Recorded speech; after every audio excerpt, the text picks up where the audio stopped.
네, 이 세상을 창조하신 우리 하나님은 우리의 작은 지식으로는 온전하게 이해될 수 없는 분입니다. 온전히 하나님이 보내주신 성령에 의했으면 하나님의 전지전능하심이 비로소 이해가 됩니다.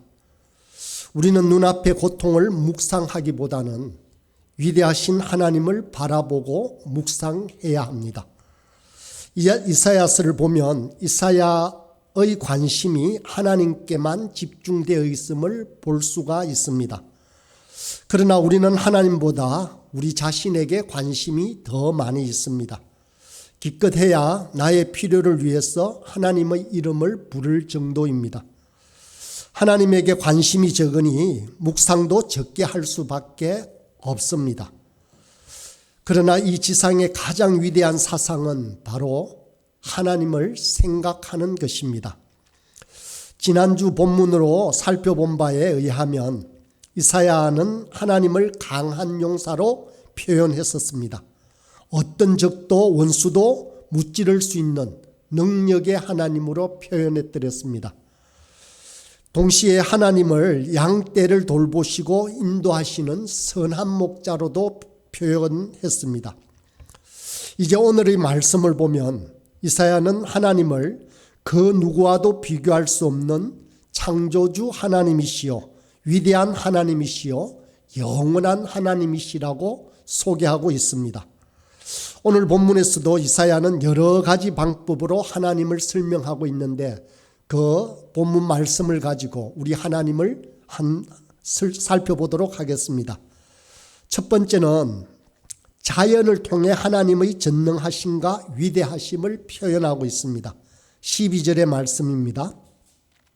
누가 손바닥으로 바닷물을 헤아렸으며 뼘으로 하늘을 쟀으며 땅의 티끌을 대에 담아 보았으며 접시 저울로 산들을 막대 저울로 언덕들을 달아 보았으랴. 어떤 인간이 손바닥으로 바닷물을 헤아려 볼 수 있겠습니까? 이것은 인간의 한계임과 동시에 하나님의 위대하심을 보여줍니다. 우리의 손을 펴보십시오. 이 손으로 바닷물을 퍼내는 것은 불가능합니다.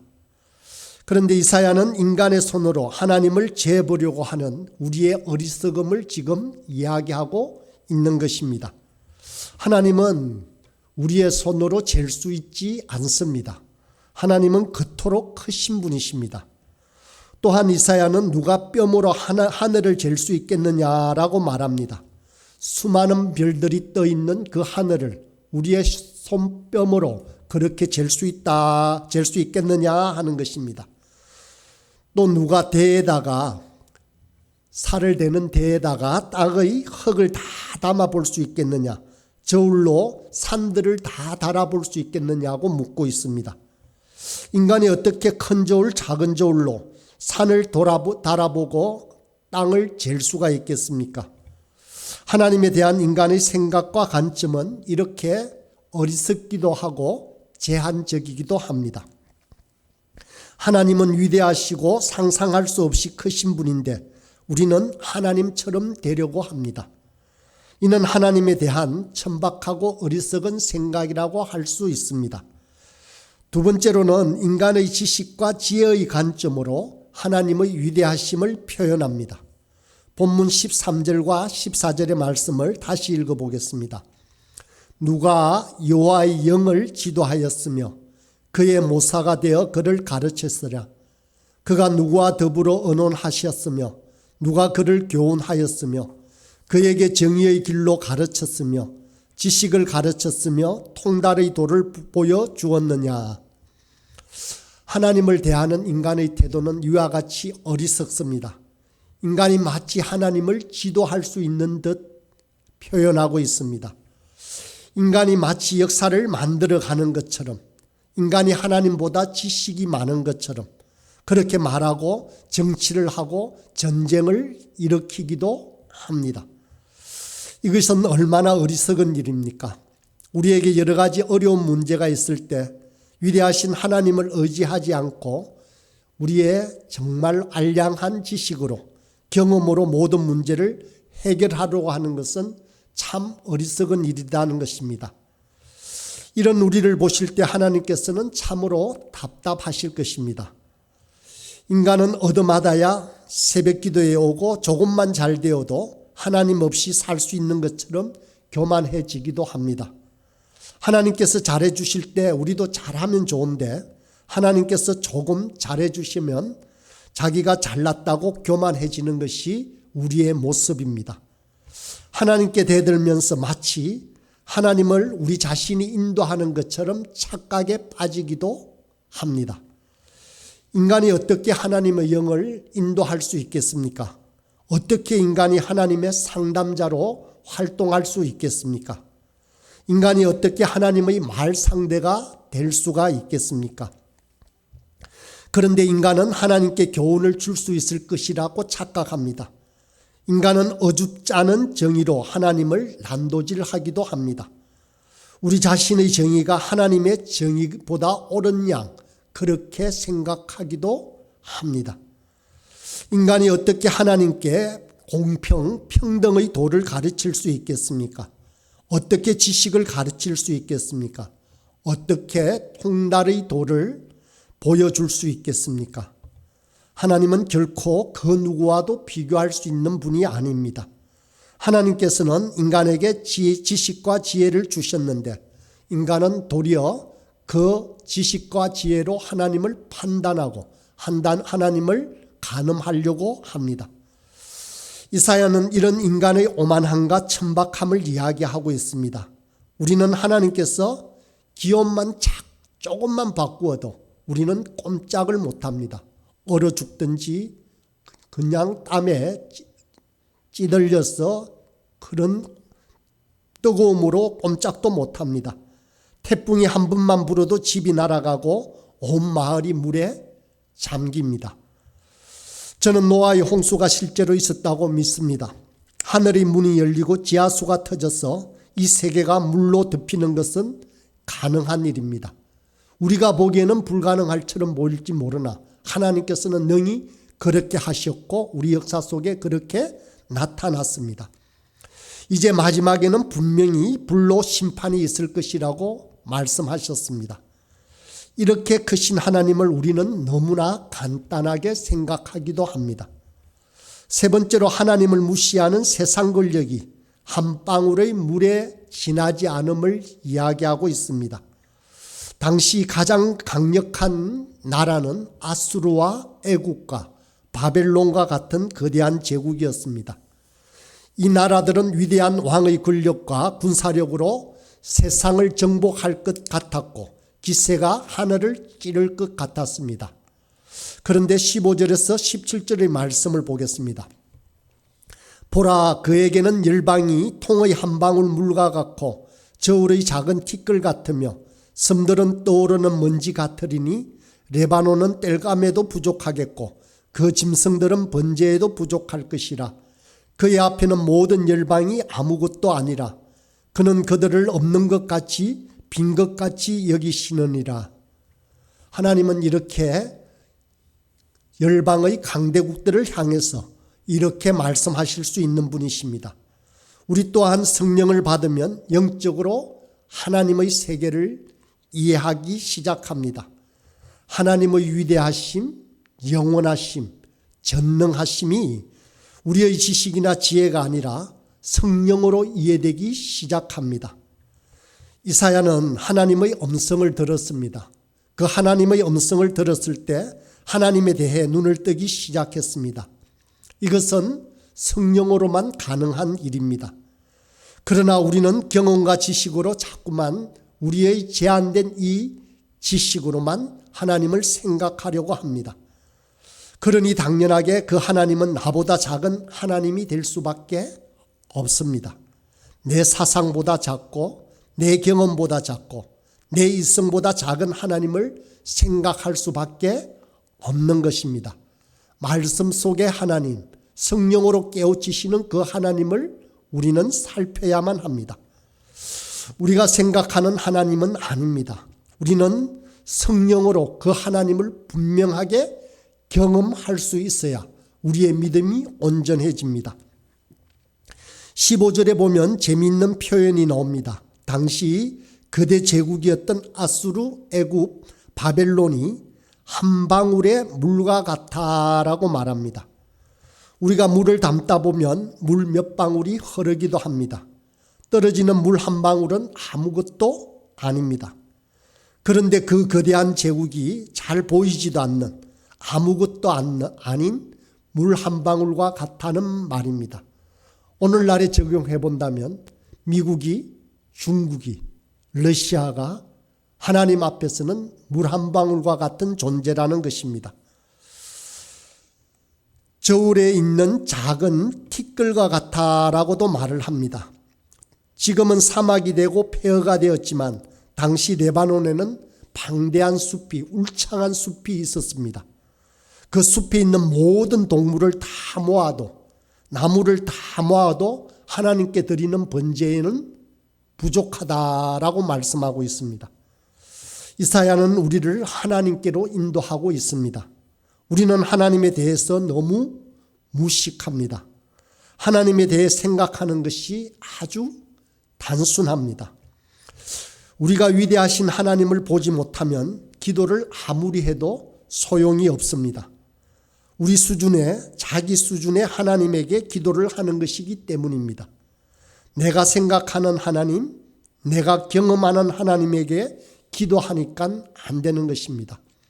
말씀이 증거하시는 하나님, 말씀에서 분명하게 우리에게 알려주시는 하나님, 성령님께서 깨닫게 하시는 그 하나님을 향해서 우리는 기도해야 합니다. 무엇을 기도하느냐보다 더 중요한 것은 먼저 내 기도를 들으시는 그 하나님이 누구이신가, 어떤 분이신가를 아는 것입니다. 눈을 떠야 합니다. 우리의 생각을 바꾸어야만 합니다. 그때 하나님의 능력이 우리에게 나타날 것입니다. 그렇다면 다시 한 번 더 우리가 하나님이 어떤 분이신가를 생각해 보겠습니다. 첫 번째는 하나님은 우상과 비교할 수 없는 분입니다.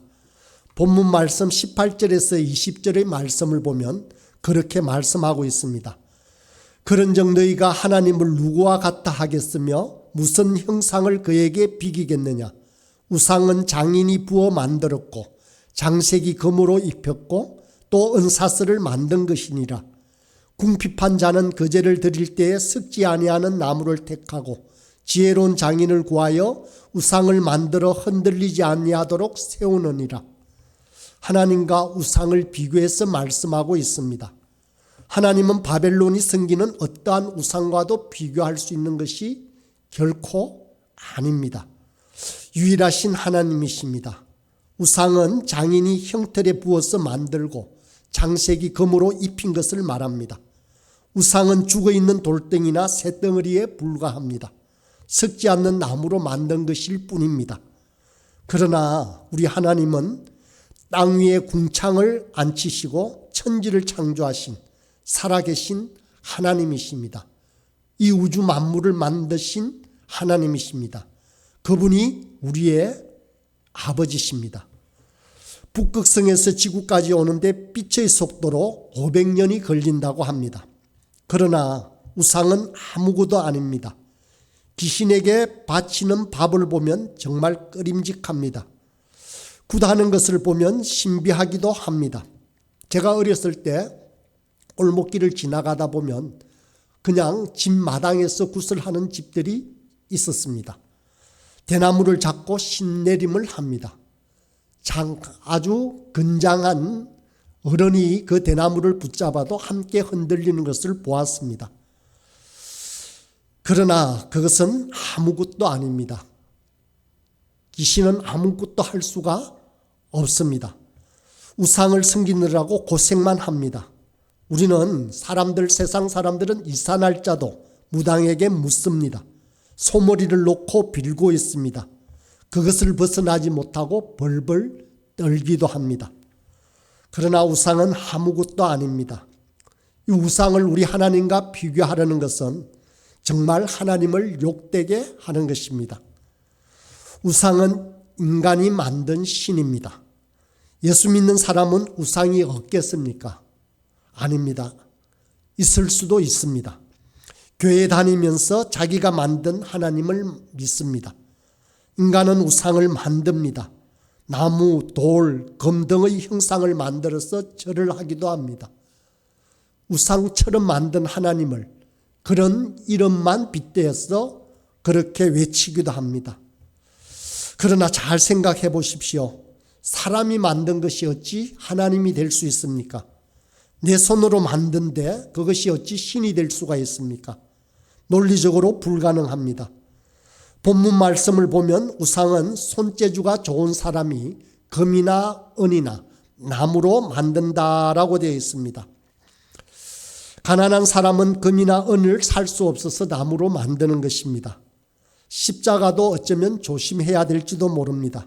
그냥 상징적인 것은 괜찮지만 그것이 우리의 우상이 되어서는 안 됩니다.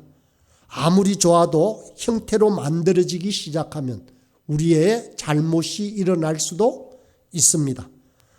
우상과 하나님을 결코 비교하지 않길 바랍니다. 우리 인간이 만든 우상을 하나님과 견주어 보지 않길 바랍니다. 우리 하나님은 그런 것과 결코 비교할 수 없는 분이십니다. 우리가 가장 경계해야 할 것은 우리 기독교를 우상화하려는 움직임을 우리는 견제해야 하는 것입니다. 우리의 믿음이 우상화되어지면 우리의 예배는 형식화되어집니다. 예배에서 하나님을 느낄 수 없을 수도 있습니다. 교회가 형식은 있는데 예수님이 없을 수도 있다는 것입니다. 그러면 종교라는 껍데기만 남게 됩니다. 그래서 십계명에서는 이 우상을 섬기지 말라고 하는 중요한 계명을 우리에게 주셨습니다. 이 계명을 한번 읽어보겠습니다. 너를 위하여 새긴 우상을 만들지 말고 또 위로 하늘에 있는 것이나 아래로 땅에 있는 것이나 땅 아래 물속에 있는 것의 아무 형상이든지 만들지 말며 그것들에게 절하지 말며 그것들을 섬기지 말라. 하나님은 우상이 아니십니다. 하나님은 우상과 결코 비교할 수 없는 크고 강하신 분이십니다. 두 번째로 하나님은 세상의 권력을 가진 사람과도 비교할 수 없습니다. 21절에서 24절의 말씀을 다시 보겠습니다. 너희가 알지 못하느냐? 너희가 듣지 못하느냐? 태초부터 너희에게 전하지 아니하였느냐? 땅의 기초가 창조될 때부터 너희가 깨닫지 못하였느냐? 그는 땅이 궁창에 앉으시나니 땅에 사는 사람들은 메뚜기 같으니라. 그가 하늘을 차일같이 폈었으며 거주할 천막같이 치셨고 기인들을 폐하시며 세상의 사사들을 헛되게 하시나니 그들은 겨우 심기고 겨우 뿌려졌으며 그 줄기가 겨우 땅에 뿌리를 박자 곧 하나님이 입김을 부시니 그들은 말라 회오리 바람에 불려가는 촉에 같도다라고 말씀하십니다. 우리는 세상의 권력을 가진 사람을 마치 하늘과 같이 생각합니다. 그래서 로마 당시에는 짐승의 형상을 만들어 놓고 황제 자신이 신이라고도 했습니다. 그런 권력자, 정치가와 하나님과를 비교해서는 결코 안 됩니다. 하나님은 세상의 기인들을 폐하시고 세상의 군주들을 아무것도 아닌 것처럼 생각하십니다. 이 세상의 통치자들은 풀포기와도 같습니다.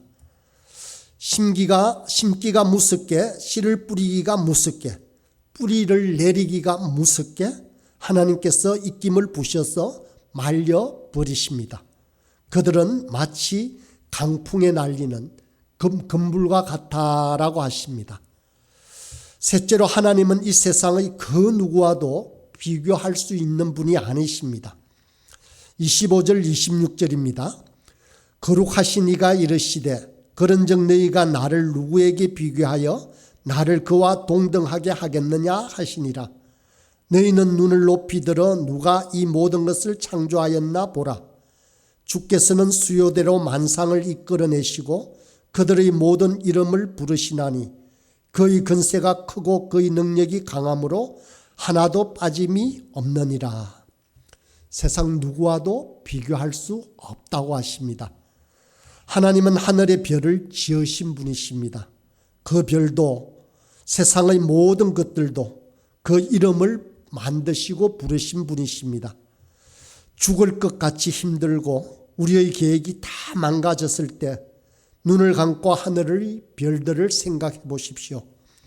별 하나하나를 만드신 하나님, 이 무수한 별을 두기 위해 창공을 만드신 하나님, 그 하나님께서 만물을 만드시고 저와 여러분의 이름을 하나하나 기억하십니다. 이러한 하나님을 묵상하기 바랍니다. 그럴 때 그 하나님의 능력이 저와 여러분 안으로 들어오십니다. 하나님의 축복이 들어오기 시작합니다. 우리가 생각하는 하나님이 진짜 하나님이 아닐 수 있습니다. 우리 자신이 권력자 같은 하나님, 이상적인 하나님을 만들어 놓고 기도하는 것일 수도 있습니다. 이제 눈을 떠서 참 하나님을 바라보시기 바랍니다. 말씀대로 우주 만물을 지으시고 역사를 만드시고 인생의 생사화복을 주장하시고 우리의 신음소리까지 들으시는 그 하나님을 똑바로 눈을 뜨고 바라보라는 것입니다. 그분을 제대로 묵상하기 시작하라고 하고 있습니다. 그런데 우리는 묵상이 잘 되지 않습니다. 묵상하려고 하면 더 안 됩니다. 하나님이 느껴지지 않고 졸음만 몰려옵니다. 하나님을 묵상하는 것이 얼마나 힘든지 모릅니다. 왜 그렇겠습니까? 그것은 마치 사랑하지 않는 사람을 사랑하려고 애쓰는 것처럼 힘이 듭니다. 그런데 사랑이 생기면 어떻게 될까요? 사랑하는 사람이 정말 생기면 그 앞에서 어떻게 하나요? 우리의 말이 많아집니다. 상대를 자꾸만 바라보게 됩니다. 늘 함께 있고 싶어집니다. 만지고 싶습니다. 함께 하고 싶어집니다. 마찬가지로 우리가 하나님을 진정으로 알기 시작하면 눈물이 나기 시작합니다. 내 마음에 감동이 일어납니다. 맥박이 뛰고 흥분이 됩니다. 우리 모두가 그런 하나님을 만날 수 있기를 간절히 바랍니다. 꽃을 보면서 그 꽃을 만드신 하나님의 위대한 예술성을 보길 바랍니다. 우주의 음악을 들을 수 있기를 바랍니다. 하나님의 마음을 경험하기를 바랍니다. 아무것도 하지 않아도 괜찮습니다. 그저 구원의 웅장한 드라마가 우리 심령에 나타날 것입니다. 하나님을 사랑하기 시작하면 눈물이 날 뿐만 아니라 그 파노라마와 같은 놀라운 일들을 우리 눈앞에 펼쳐지는 그것을 바라보게 될 것입니다. 엄청난 구원의 오케스트라가 우리의 귓전에 울려 퍼지게 될 것입니다. 이것을 들은 우리는 눈물을 흘리며 감동합니다. 하나님이 오시는 것을 말하기 시작합니다. 그래서 이사야가 그랬습니다. 내 백성을 위로하라. 광야의 대로를 만들어라. 여호와의 길을 만들어라. 하나님이 오신다라고 말입니다. 우리의 마음은 지금 사막입니다. 그 사막과 같은 마음에 우리 하나님이 오십니다. 입을 열어 우리 하나님을 찬양하도록 합시다. 찬송가를 1장부터 끝까지 불러보십시다. 성경도 그저 막 읽지 마시고 곳곳에 숨어있는 하나님의 흔적과 호흡을 체험할 수 있도록 합시다. 하늘의 별을 보듯이 하나님을 보십시오. 하나님은 위대하십니다. 그분은 세상의 우상과는 결코 비교할 수 없습니다. 세상의 모든 정치와 군사 권력보다 크신 분이십니다. 이 세상의 무엇과도 바꿀 수 없고 누구와도 비교할 수 없는 분이시라는 것입니다. 누구에게도 말할 수 없는 우리의 고민을 우리 하나님은 아십니다. 내 숨소리와 신음소리를 듣는 분이 바로 우리 아버지 하나님이십니다. 우리의 하나님은 양떼를 인도하시는 분이십니다. 병든 양을 품에 안고 다니시는 분이십니다. 갓새끼를 낳은 양을 특별히 관리하시는 분이십니다. 위대하신 하나님, 그 누구와도 그 무엇과도 비교할 수 없는 하나님, 우상이 아닌 참 하나님, 세상의 어떤 권력자와도 비교할 수 있는 위대하신 하나님이 우리 인생의 주인이십니다. 하나님은 살아도 우리의 주인이시요, 우리가 세상을 떠날 때도 주인이십니다. 우리가 성공할 때도 실패할 때도 그분은 우리의 주인이십니다. 우리의 입을 열어 전능하신 그분을 찬송합시다. 하나님을 느끼는 제일 좋은 방법은 바로 우리 하나님의 이름을 찬양하는 것입니다.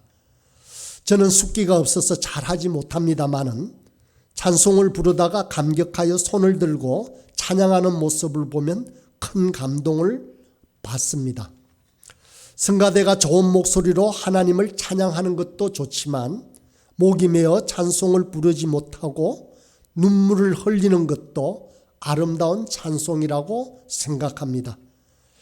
길을 걷다가 하나님의 사랑을 감당할 수 없어서 움직이지 못하고 그 자리에 서버리는 것, 그것 또한 바로 예배입니다. 저는 간혹 마태복음 5장의 말씀대로 하늘을 쳐다보면 내 마음이 청결해서 하나님이 보일까 하늘을 내 구름도 쳐다보기도 합니다. 혹시 우리 속에 마음의 고통이 있습니까? 상처가 있습니까? 큰 병에 걸렸다는 통보를 받았습니까? 가정에 위기가 있습니까? 그렇다면 그런 세상의 고통과 아픔에 집중하지 마십시오. 그것에 우리 자신이 매몰되도록 하지 말아야 합니다. 대신 하나님을 묵상하십시오. 우리 하나님을 보십시오. 이것이 우리가 매일 매 순간 주님을 바라보는 이유입니다. 이것이 우리가 끊임없이 주님을 의지하는 이유가 됩니다. 그러면 하나님께서는 우리 각자에게 어떤 모양으로든 반드시 놀라운 기적을 베푸실 것입니다.